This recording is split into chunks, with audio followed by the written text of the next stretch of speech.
É olho por olho, dente por dente, mão por mão, pé por pé. E não reclame. Né? Então nós não podemos nos igualar ao mundo. No capítulo 20, vai falar algo sobre o que o sacerdote tem que ir à frente da batalha, né? Ou seja, se tiver que pegar, pega primeiro nele, mas ele lança ali várias perguntas. Por quê, queridos? Quando se fala em churrasco, reunião, brincadeira, ninguém tem medo. Ninguém tem desculpa, não é isso? Mas aqui o sacerdote, né, vai designar o oficial e eles têm que perguntar: algum homem aqui tem construído uma casa nova? Porque, queridos, todos têm uma desculpa para ir para a guerra, né? Então, para não gerar problema depois ele foi lá, tá vendo? Morreu. A culpa foi do pastor que mandou ele lá. Então, pergunte-se: alguém aqui comprou uma casa? Fazer igual o Yeshua: não posso ir porque eu comprei. Então vai. Deus não conta com pessoas que têm desculpa. Deus conta com pessoas, sim, eu vou lá fazer. Então, se você tem alguma desculpa, fique em casa. Eu estou noivo, então fica com a sua noiva. Eu tenho uma vinha, vai comer lá a sua uva. Não tem nenhum problema. Porque se der certo, glória a Deus, aleluia, né? Deus é bom. Mas se for para a batalha e acontecer alguma coisa ruim, a culpa foi do apóstolo que mandou ir, não era para eu ter ido. Eu não estava me sentindo bem, gente. Eu não estava sentindo no meu espírito que não era para eu ir. Mas o apóstolo mandou, eu fui porque você foi. Eu sou ovelha muito obediente, né? É assim que acontece. E o capítulo 21, o que acontece? Lá, aliás, no próprio capítulo 20, aqui, depois de todas essas perguntas, os oficiais acrescentarão ao que tiverem dito aos soldados: algum homem aqui que tenha medo ou se sinta acovardado? Então não vai não, senão você vai corromper os outros. Espalhar a semente do medo. O que a gente costuma dizer, que você não quer ir, você não vai. Porque você indo com má vontade, aqui a questão é o medo. Mas quando você vai com má vontade, então fique em casa. Porque a sua má vontade vai contaminar o restante, você vai trazer peso. Aí eu digo, não somente a batalha, você vai trazer peso para o culto, você vai trazer peso para o estudo bíblico, você vai trazer peso para o evangelismo, você vai trazer peso para o bazar. Se tiver em alguma outra, você vai trazer peso para todos. E aquele que estiver um pouquinho fraco, essa semente entra ali e toma uma proporção muito grande. Então, que ele não está afim, né, que esse sentimento eu não concordo muito, mas não vai. Porque a partir do momento que você está dentro do templo, em culto, por exemplo, ou você cultua ou você está ali contaminando, você está sendo peso para os outros. E aqui a Torá é bem clara, dizer assim: pode ser que o seu temor corrompa os seus companheiros. É corrupção, gente. É a corrupção. Então, a Torá é bem clara com relação a isso aqui. E o capítulo 21, que é o finalzinho, eu vou deixar para o finalzinho para a gente explorar. Então vamos lá. O que permeia a Paraxá é o juízo, por causa dos juízes. Então, eu quero já deixar aqui para quem está ouvindo e para a gente que está aqui o seguinte: não existe uma Paraxá com o nome de enfermeiros. Não existe uma Paraxá com o nome médicos, mas sim juízes. Isso prova mais uma vez essa baboseira que a igreja tem que ser mais hospital e menos tribunal. Aqui o Senhor não tem nenhuma descrição na Bíblia para dizer assim: procure médicos. Não tem isso. Muito pelo contrário, existe uma citação que a Bíblia fala assim: porventura não há médico em Gileade. Ele está falando num contexto até profético. Sim. Bálsamo de Gileade. Ele não está nem tratando de estrutura em si, está falando de uma situação. E Deus não fala assim: olha, Moisés, designe enfermeiros, médicos, né, especializados em problemas da alma, em dodóizinhos, em mimimis. Deus não fala isso.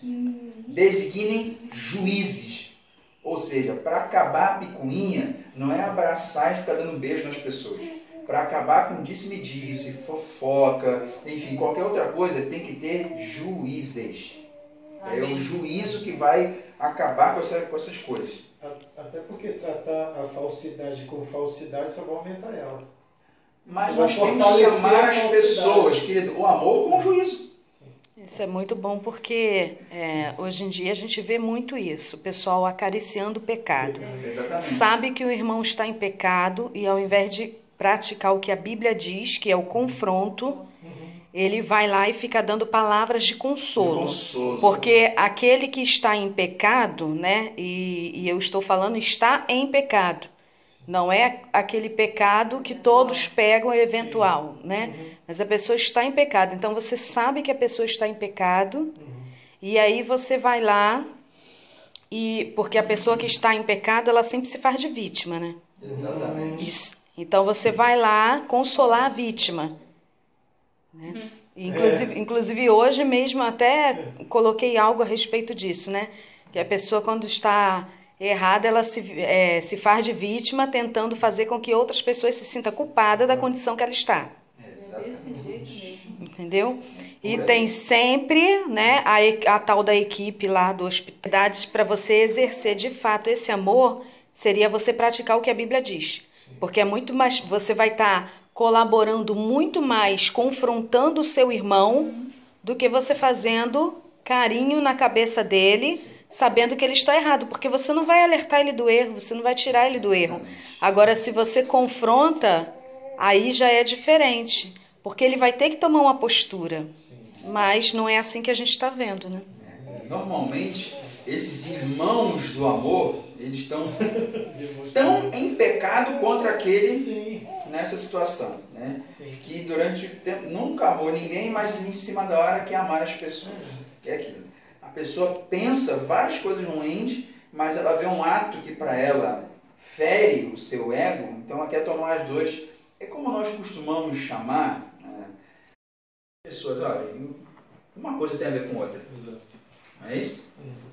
E o amar as pessoas não quer dizer concordar com tudo aquilo que ela está fazendo, inclusive com erro. Não, eu amo, por exemplo, eu amo o meu apóstolo, né? O meu apóstolo me ama. Então, em nome desse amor, tudo que eu estiver fazendo de errado, o meu apóstolo tem que ver e não falar nada porque ele me ama. Isso não é amor. Isso é engano. Tem que entender. Tem que entender. Não, tem que, assim como o apóstolo falou, precisa haver esse confronto. Por isso que nós estamos vendo a igreja, num todo, caminhando a passos largos por uma situação cada vez mais complicada. Porque essa questão do amor, tudo tem que ser o amor, o amor, o amor, está vindo de uma forma tão grande que está vindo para abafar aquilo que Deus quer fazer com a igreja. O Senhor não vem buscar uma igreja amorosa. O Senhor vem buscar uma igreja santa. E para a igreja estar em santidade e ser santa, ela precisa ser confrontada. E quando há o confronto? Porque houve um erro. Meu irmão, minha irmã, em amor, aí sim entra o amor. Em amor eu vou confrontar o meu irmão. Meu irmão, isso que você falou está errado. Isso que você fez não condiz com o que a Bíblia manda fazer. Isso aí sim você vai exercitar o amor. Agora, o amor vir só como se fosse um outdoor bem grande. Todos na igreja temos que manifestar o amor. Sim, temos que manifestar o amor. Mas esse amor não pode ser a ponto de vir abafar os princípios e a palavra de Adonai. Porque não dá. A igreja moderna, ela centralizou a Bíblia em João 3,16. Porque Deus amou o mundo. Deus amou nações. E as pessoas que estão nessas nações não amam o mundo sistema. Mas as pessoas pregam o amor do mundo sistema. Esse é o erro da igreja botei nessa semana, da noiva moderninha. A noiva moderninha está vivendo isso aí. Não, mas não está escrito que Deus amou o mundo? Né? Como a gente comentou, está escrito lá que eu posso chegar a ele com determinado ritmo. Irmão, pelo amor de Deus, né? Fiz um comentário essa semana, na palavra está escrito, falando entre nós com salmos e cânticos espirituais. Onde é que está samba nisso? Onde é que está pagode nisso? Onde é que está funk nisso, meu irmão? Dá licença, né? A pessoa rebelde demais para prestar atenção ao sacerdote designado para o serviço do Senhor, seu Deus, ou ao juiz, deverá morrer. exterminem tamanha impiedade de Israel. Todo o povo virá a respeito disso e terá medo de continuar a agir com rebeldia. Acabou. Então, nós não vemos a orientação bíblica que os sacerdotes têm que ir lá e ficar acariciando aquele que está no erro, gente. Não existe isso. Porque aquele que peca é exatamente o que foi dito aqui. Ela faz com que os outros também se sintam culpados. Aquele que peca, ele desaparece, a ponto das pessoas, nossa, fulano está sumido, né? Aí já tem aquele sentimento de perda. Ai, a presença, né, do fulano não está aqui. Será que aconteceu alguma coisa? Aí vai até onde? Vai até o pastor. Pastor, o senhor sabe de fulano? Eu falei, meu irmão, o dever de comunhão, né, não é só do pastor. Você procurou também saber do seu irmão? Porque tadinho. Aí o pastor fala assim, querido, olha só, o seu irmão não está aqui porque ele tem agido assim, assim, assim, assim. Meu Deus. E o senhor fez o quê, pastor? O senhor já foi visitar? Aí ele se torna juiz, né? Ele se torna policial, né? Ele começa a querer indagar o que o pastor fez e deixou de fazer. E o tempo todo que ele esteve junto, ele nunca visitou, mas agora ele quer ir lá visitar. Ele quer estar junto. É sempre assim. Ele quer ir lá. Está no erro, aí quer ir visitar. Ele já sabe o que é, porque também assim, a semente do engano já entrou e ele quer proliferar essa semente. Ele quer com que ela germine mais rápido. Então ele vai procurar, ele vai dar uma ligadinha, ele vai procurar lá no WhatsApp, que nunca deu um oi. Oi, irmão. Não, nunca teve comunhão, a ponto de ter ido perguntar ao líder da igreja cadê a pessoa. É verdade. Porque se tivesse essa comunhão, não precisaria perguntar.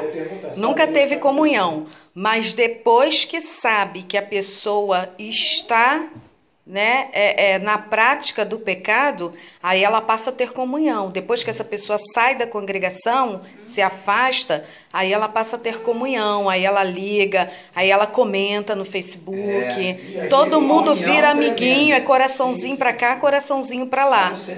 Quando estava dentro da congregação não tinha essa comunhão, porque infelizmente, né, é o que a palavra fala, amor mais as trevas do que a luz, né? Assim, quer ter parte de qualquer jeito, quando a Bíblia diz para não, né? Você não pode se fazer com uma pessoa assim. Sim, a Bíblia é clara. Ai, não, isso é acepção de pessoas. Bem, se for acepção de pessoas, vai falar com Deus. Porque a Bíblia é bem clara. O apóstolo Paulo fala, você não deve se assentar nem à mesa. Exatamente. E está falando de crente. Exatamente. Sim, é uma pessoa que ouve a palavra, mas não obedece, ou seja, ela se torna uma pessoa rebelde. Sim. O apóstolo Paulo fala, a Bíblia diz o seguinte, aquele que se assenta, é bem-aventurado o homem que não se assenta na mesa dos escarnecedores. Está dizendo qual tipo de escarnecedor?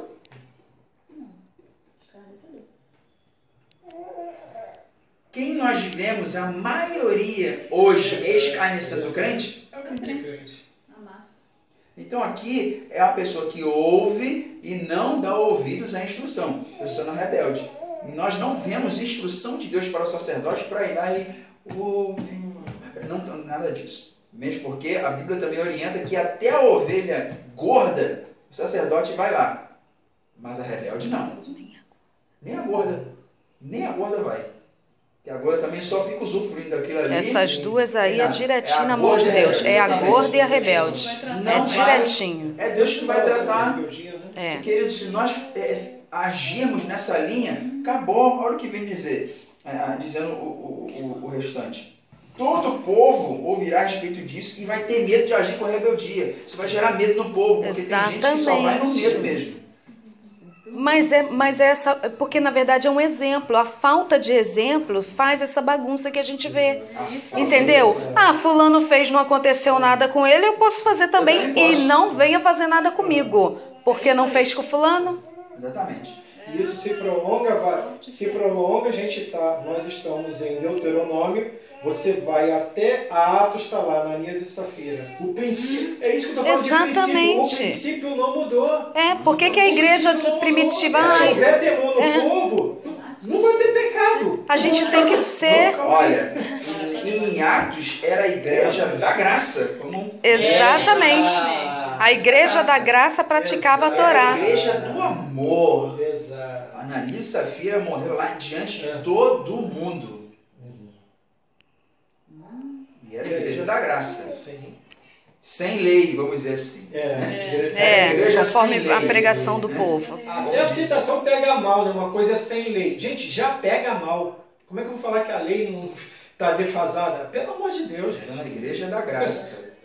Que não é nem do Não é missionário. da minha O missionário tem nada a ver com isso. Não tem. Mas era a igreja da graça. Tá em linha de restauração, nós não podemos agir contra essa verdade. O apóstolo Paulo fala sobre isso. Nós não podemos agir contra a verdade, somente a favor dela. Não, a gente não pode. Porque, queridos, isso é muita falácia dizer que a gente vai resolver as coisas no amor. E isso aqui é uma prova de amor ao Senhor. Porque se eu permito algo de errado no meio, independente se eu seja um líder ou não, mas que eu sei que está errado e eu permito aquele, porque se eu não sou o juiz nem o oficial, se eu não sou o sacerdote em si, então eu sou uma testemunha, eu estou vendo, eu estou testemunhando. Então eu tenho que trabalhar para que aquele pecado ali não venha me contaminar. Amém. E não venha contaminar todos. Agora, se eu chego ao ponto de permitir essa contaminação, é porque eu já fui contaminado há muito tempo. É porque o mesmo prazer no pecado que o irmão tem, eu também estou tendo. E eu quero aquilo para mim. Então eu permito. Então eu venho com histórias do tipo, eu não falei nada para não ficar chato. Eu preferi ficar quieto para não ter discussão. Nós vivemos com essas desculpas e aquilo vai tomando uma proporção. Se chegou ao ponto da pessoa falar nos seus ouvidos, é porque você deu confiança. Porque, queridos, se a pessoa te conhece como uma pessoa sadia, de mente sadia, de uma pessoa que zela pela verdade, ao ponto dela vir com conversas pornográficas, conversas de duplo sentido, né? de dar a entender uma imoralidade sexual por trás do assunto, é porque você está dando confiança. Exatamente. Você não está sendo testemunha, você está sendo conivente. Sabe o que acontece? A Bíblia fala, exortai-vos uns aos outros em amor. Mas aí a pessoa, ela não quer cumprir a palavra. Ela quer trocar a frase, entendeu? Então, exortai-vos uns aos outros em amor. É claro, tudo você vai fazer em amor, mas isso não quer dizer que você vai deixar de praticar o que a palavra diz por amor, né? Você quer agir com o amor somente, não. O que prevalece é a palavra. Você tem que agir com a palavra, usar essa palavra em amor.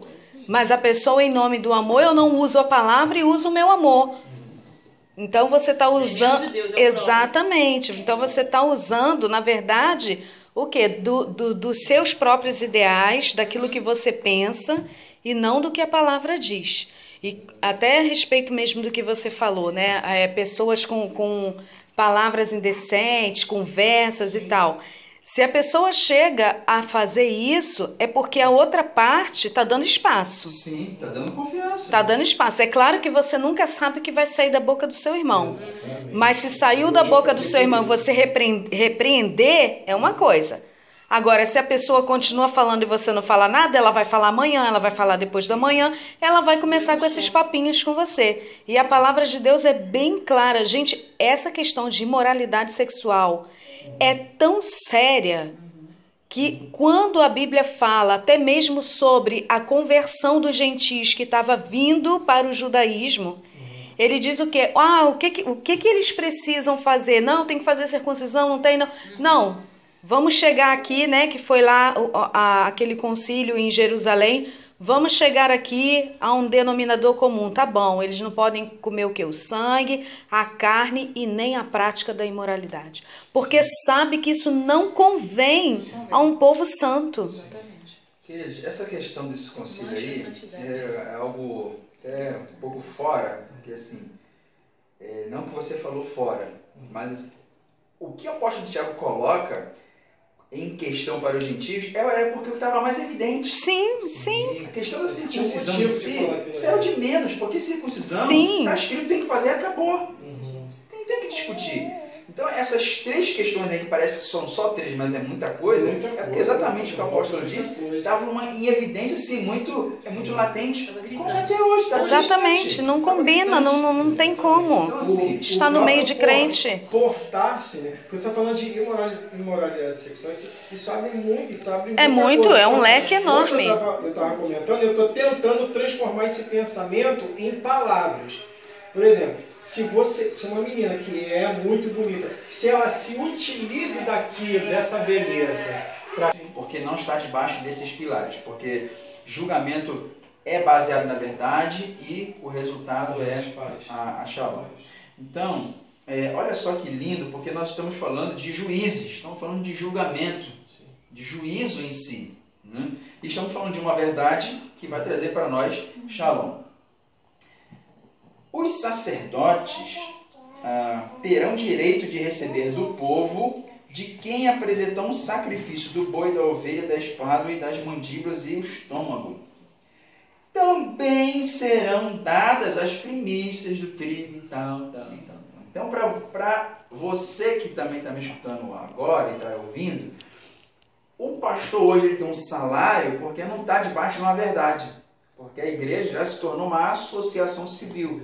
Então a igreja tem que pegar a carteira profissional desse pastor, tem que carimbar, tem que registrar, ele vai ser depositado no fundo de garantia, porque ele também não está debaixo dessa verdade.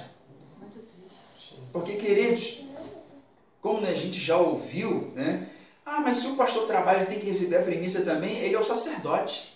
Então, para você que está escutando, o sacerdote recebe do sacrifício e recebe da primícia. Porque ele está ali para aquilo ali. E isso é uma verdade, gente. Olha o que ele diz. Os sacerdotes que são levitas e também toda a tribo de Levi não devem ter parte em herança com Israel. Em vez disso, o sustento deles, virá do alimento oferecido pelo fogo. Qual o alimento oferecido pelo fogo, gente? Oferta, primícia e dízimo. É o que passa pelo fogo. Vai ser dado a ele. E tudo mais que lhe pertencer. Eles não terão herança com seus irmãos, porque o Senhor é a herança deles. Como ele disse, ele fala que o sacerdote vai ter o direito. Então, faz parte do direito do sacerdote esse recebimento. Mas tem que ter um salário, porque é o bem-estar que se todos vivessem nessa verdade, nessa obediência, realmente o pastor não precisava, que muitas das vezes a igreja nem tem a entrada suficiente para pagar o salário, mas vai ter que pagar, porque está estabelecido. E pode ser que se a igreja não paga, aí o pastor coloca na justiça. Aí, ou seja, o pastor coloca ele mesmo na justiça, porque se ele é o presidente da igreja. Isso é muito louco. Ele se processa. Sai da igreja, entra na justiça, coloca a igreja na justiça, a igreja não tem dinheiro para pagar, os irmãos têm que se juntar para tirar empréstimo para dar aquilo que aquele pastor está cobrando pelo tempo que ele trabalhou naquela igreja. Triste. Prestou atenção, queridos, como que a Paraxá já inicia? Ele fala, a Paraxá inicia falando de juízes oficiais. E logo depois disso, qual é o primeiro assunto que a Paraxá trata? Quem pode dizer aí? Primeiro assunto que a Paraxá vem falando depois do desígnio, né? Da determinação de juízes oficiais. Idolatria. Idolatria. Que ele vem falando ali da planta, né, da árvore plantada no altar, vem falando, enfim, de coluna ou de poste. Por quê, queridos? Julgamento quebra idolatria. E o juiz, ele vem para te arrancar a idolatria, e para isso precisa o quê? Dos oficiais ou dos policiais para fiscalizar isso aí.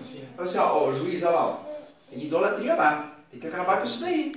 Olha, tem uma idolatria, tem alguém cometendo um ato idólatra, isso tem que ser quebrado no meio do povo. Concílio de Jerusalém, imoralidade sexual.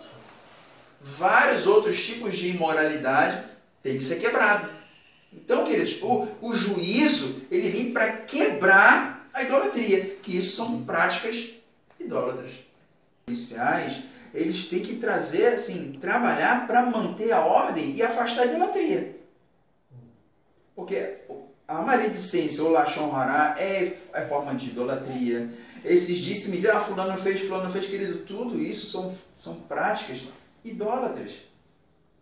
Então, é óbvio que o Senhor determina pessoas para que venham a preservar o povo da prática idólatra, senão contamina todo o povo.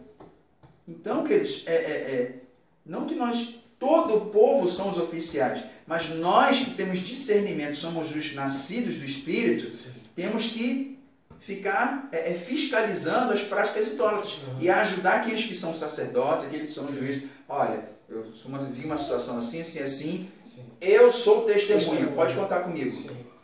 Coisa que, olha, eu vi fulano fazendo isso aqui. Tá bom, irmão, então vou fazer o seguinte, eu vou chamar o irmão que praticou e vou chamar você como testemunha. Pronto, acabou. Ou a gente fala assim, não, pode citar meu nome, mas na hora, queridos, estou para ver. Então, eu quero finalizar aqui essa questão do seguinte. O capítulo 21 fala algo muito interessante em que permeia em várias geografias, que a gente precisa se ligar nisso. Na terra que o Senhor Deus dá a vocês, a fim de tomar posse, uma pessoa assassinada foi encontrada no campo e o assassino for desconhecido, os líderes e juízes dessa terra sairão e medirão a distância entre o corpo do morto e as cidades vizinhas.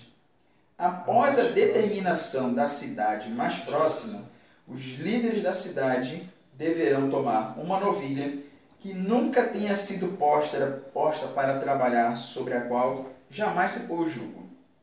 Os líderes dessa cidade deverão levar a novilha até o vade com um riacho permanente, a um lugar que nunca tenha sido arado nem semeado, e ali no vade devem quebrar o pescoço da novilha.